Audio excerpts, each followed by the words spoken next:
One tab deep. Simple premise. We click a random article on Wikipedia and we learn something together. And away we go.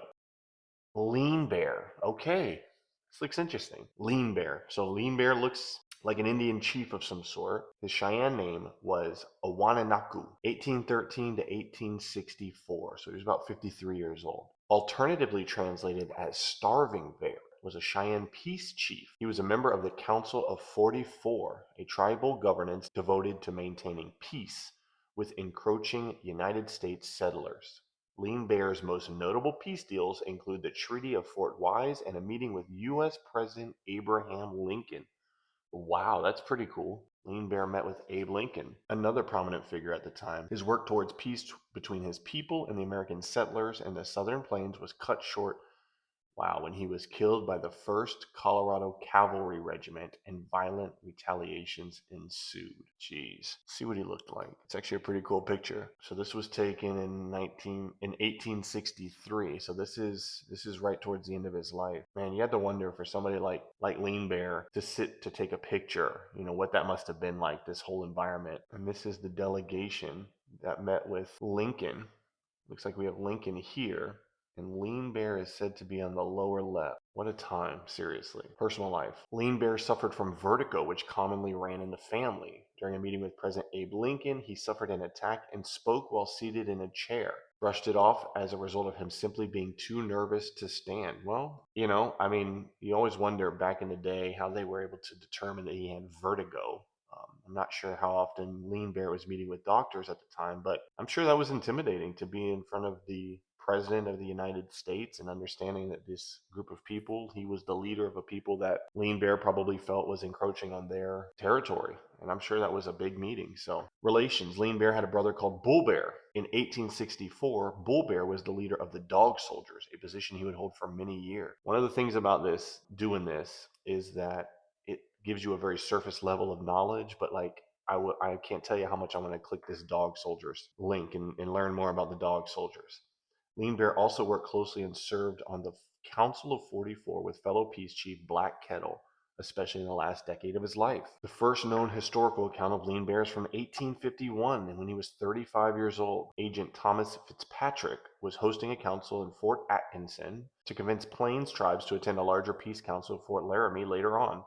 The Comanche, Kiowa, Apache, Arapaho, and Cheyenne people went out to meet the soldiers and each other. And if I butcher any of that, I apologize. They feasted and traded goods. Fitzpatrick spoke with each group and eventually convinced the Arapaho and Cheyenne tribes to attend the next peace council. The other tribes refused, wary about bringing their horses up north near tribes that were notorious for stealing horses. I mean, I get that. When you think about you're an Indian at that time, your horse is your livelihood. And there were already strained relations at that time. Troops were beginning to leave as the council ended when Colonel Sumner arrived at Fort Atkinson on his way to New Mexico. He stayed for a few days to trade and obtain some horses from the tribes in attendance.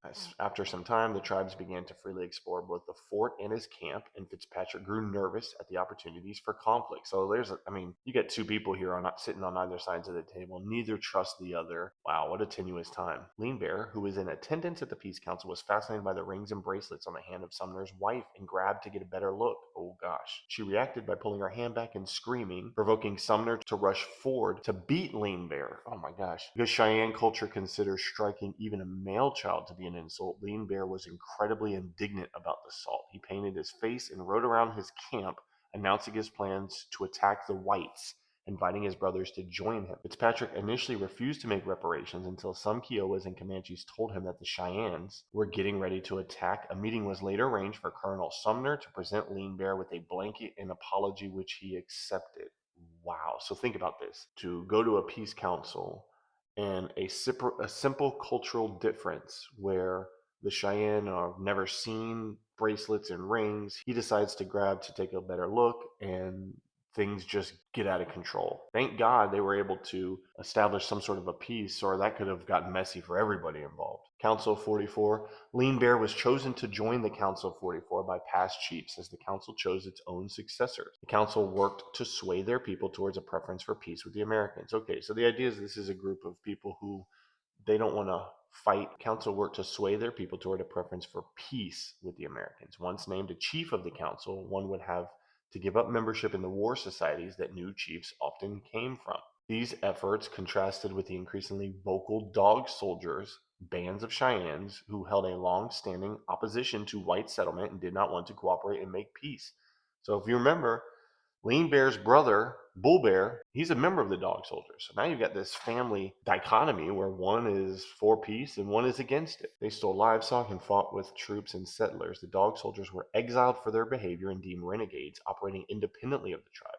Nonetheless, their provocative nature caused a lot of trouble for the peace-seeking Cheyennes. I mean, think about it. For the quote-unquote Americans of the time, they see everybody as one group of Cheyennes, and they probably don't have the ability to distinguish who are the dog soldiers and who are the peace bringers. Crazy. Treaty of Fort Wise in October 1857, Chief Lean Bear and 3 other Cheyenne chiefs approached William Bent with concerns about attacks on his people by Sumner's troops along the Republican River. Bent then sent a letter to Washington, D.C. on their behalf, stating that the Cheyenne chiefs would like to speak with someone from the government. And in 1860, Commissioner A.B. Greenwood met the chiefs at Fort Wise. Chief Lean Bear was one of the principal signers in the Treaty of Fort Wise in 1861 that made Cheyenne and Arapaho chiefs cutting roughly 40 million acres of land from their territory. I get that. Looks like there was mixed responses to the deal. I get that.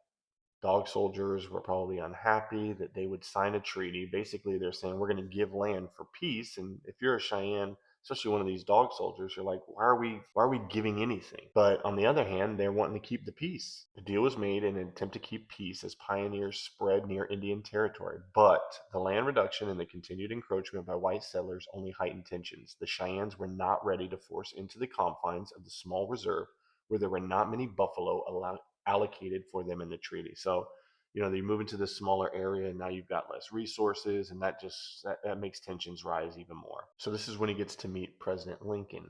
March 27th, 1863, a delegation of 14 chiefs of Plain tribes, including Lean Bear, War Bonnet, and Standing in Water of the Cheyennes, and 2 Kiowa women met with President Abraham Lincoln in the East Room of the White House. Holy, what a wild thing to think about. The meeting was called after skirmishes with native tribes and white settlers created fear that Southern Plains tribes would side with the Confederacy. Lincoln was hoping to persuade native nations to either ally with the Union or pledge neutrality. Okay, so, some people could look at this as, yeah, he wanted to stop the aggression towards the Indians, but on another note, it looks like this is also a strategic move. Lincoln welcomed the chiefs, explaining that white Americans had conquered an expansive population, territory, and wealth that white Americans had gained. Lean Bear implored the president to stop his white Americans from being violent so that Indians and whites alike could travel across the plains without risk. Seems reasonable. Lincoln told the chiefs that their native people were naturally more tempted to violence. Okay. Oof. He further explained that in order to survive and be prosperous, the Native Americans would have to adopt methods of cultivating the land that were more similar to the way of the whites. Lincoln also requested that the Southern Plains Indians remain neutral in the American Civil War, ready to provide peace medals to those that he could reach an agreement with. The chiefs complied, promising to uphold peace treaties and not align with the Confederacy. Lean Bear then made a request to the president to expedite his and other chiefs' journeys home. Ouch. So that doesn't look so good, right? Like Lincoln is here basically saying, hey, listen, y'all need to get on or get off. You need to figure out ways to be a little bit more like we are, doing things the way that we do it. Man, that takes a big person to say, you know what? Okay, we'll go ahead and change. I mean, these people had been. I mean, you're talking about a people who'd been who were of this land, and all of a sudden being told by somebody who's come here to basically change the way you've done things. That's a hard pill to swallow. Murder of Lean Bear on May 16th, 1864, less than 15 months. Meeting Lincoln in Washington, Lean Bear, Black Kettle, and others in the tribe were camping on their buffalo hunting grounds near Ash Creek. The 1st Colorado Regiment, under the command of Lieutenant George Eyre, approached the group. Although there had been a fight around a month previous involving Cheyenne dog soldiers, once again, these dog soldiers, at Fremont's Orchard, Lean Bear was confident that the violence wouldn't be associated with his peaceful tribe and was not concerned as the soldiers got closer.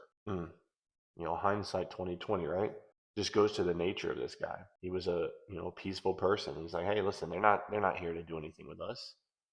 Positive that this would be a peaceful encounter, Lean Bear went alone to meet the militia to show his peaceful intentions. On his chest, he proudly wore his peace medal that he had received on his trip to Washington, D.C. in 1863, and in his hand he held an official document signed by President Lincoln stating that he was peaceful and friendly with whites. What Lean Bear did not realize was that Ayer's troops were operating under orders from Colonel John M. Shivington to kill Cheyennes whenever and wherever found.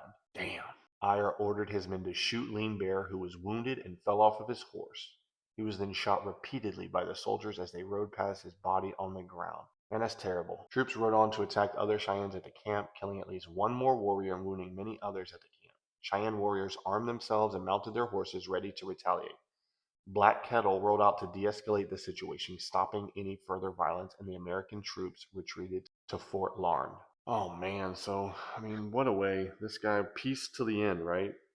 Going out there to show who he was and what he was about, and being gunned down. Aftermath of the killing. Obviously, the tensions were high after the death of Lean Bear, along with Ayer's other Indian camp raids, is heavily attributed to the Sand Creek Massacre that occurred 6 months later. Lean Bear's brother, Bull Bear, was livid after the killing and felt compelled to violence against the white men, a desire he had never felt before. He remarked that his brother had died while trying to keep peace with the settlers, and he expected to die in the same way. Called for war, but was shot down at a meeting with Wincott, the Fort Lyon commander, on September 10, 1864. Despite Black Kettle's best efforts to keep the peace, attacks by native warriors in the southern plains skyrocketed as the vengeful tribes burned ranches and trails, kidnapping settlers and their livestock. Over time, the Dog Soldiers' popularity rose, and they overrode Black Kettle's efforts to resist war. The governor of Colorado issued a proclamation giving each citizen permission and encouragement to retaliate by killing any Indians and seek compensation for stolen property. Wow. So, I mean, in a lot of ways, you can see that the death of Lean Bear really escalated the violence. A man who is all about peace, ultimately, his death leads to violence. There are no confirmed images of Lean Bear. There are only images and paintings of the full room in 1863 when the delegation went to meet President Lincoln. Okay, so what is the picture we looked at? This picture up here. It's believed to be. Okay. There are many different accounts on the identities of each chief in the image. In common usage by sources about Lean Bear is an image of a Cheyenne peace chief who is typically believed to be Lean Bear. Okay, so ultimately, we're not sure, but we think this may be him. Wow, well, what a chief. A man who dedicated his life ultimately to the bitter end, to peace. And unfortunately, a death that led to more violence. Definitely a sad story, but Lean Bear did a lot of great things for his people, and ultimately was somebody who just wanted to extend the way of life that he had known. So, man, it was really cool learning about Lean Bear. I hope you enjoyed it. If you're interested in learning more random topics like this, subscribe, and I'll see you next time.